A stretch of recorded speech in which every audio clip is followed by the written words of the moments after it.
¿Qué tal amigos? ¿Cómo están? Buenos días. El día de hoy tenemos acá el caso de un Nissan Versa año 2010-2011, el cual pues estamos presentando este problema. El vehículo está arrancado en estos momentos, pero pasa algo cuando bueno, está generando un sonido que no lo hace siempre, y ahorita vamos a verificar este sonido.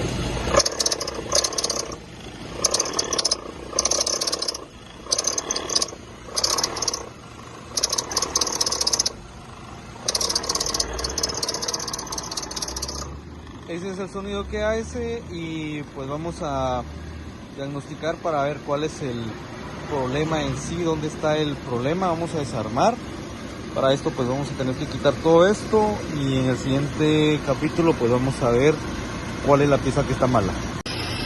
Pues ya hemos despejado el área, y acá podemos observar que el problema no proviene del sensor sino del compresor. Aquí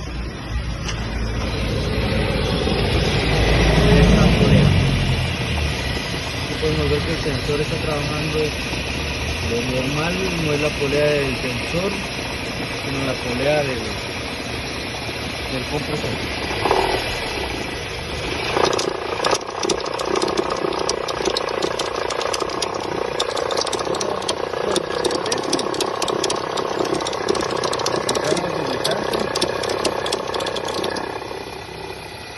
A la polea del compresor y automáticamente se quita. Quiere decir que el cojinete interno ya está mal.